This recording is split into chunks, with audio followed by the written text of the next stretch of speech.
Here you could see the silver market. Now, while the intermediate pattern in the minor pattern in gold only allows for a minor upward move right in here, the silver has a more dominant cycle that's making a bigger bottom.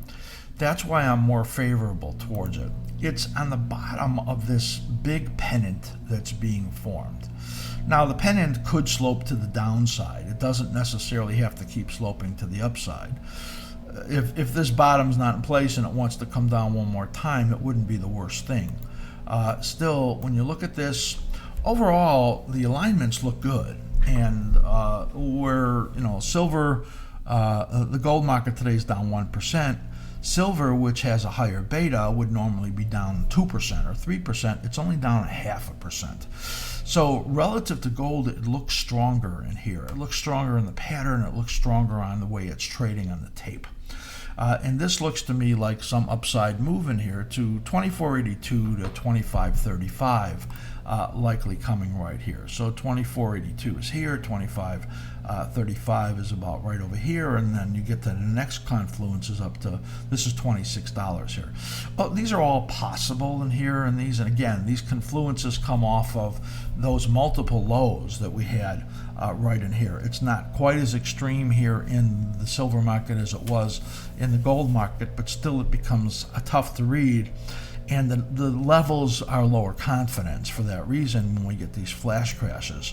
Again, we have to rely on 2-hour charts to give us where it gains stability to get some sense of where maybe the real low was. So that's the same thing we had to do in silver as we had to do in gold. So it really looks like there could be some upside in here in the silver market.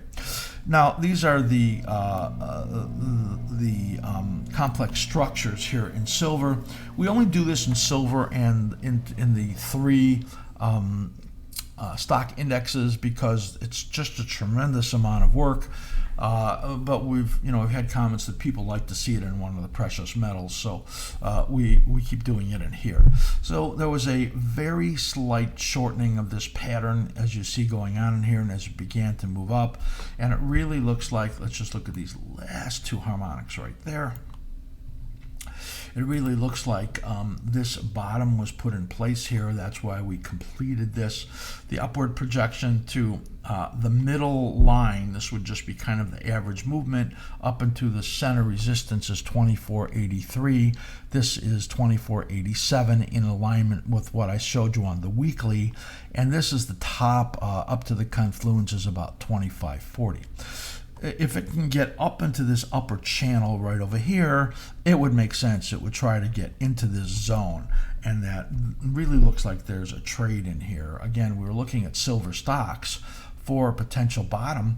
The real trade in silver stocks may come out over here in late September for when we get into that next period right there. But maybe it's a time to start nibbling right in here. And I'm going to count on RV for level 3 and 4 members to bring that analysis, unless he does a video on it for level 2. But this alignment in here that we're looking at, where the bottom after the flash crash forms right here on the nest. Here's the gold low, and here's on the nested cycle, pretty close. And then into this rally phase, and then this low right over here, which was a couple days early, and then moving up. That all really says that the worst is over for silver right now, and that the risk rewards do favor the upside in the silver market.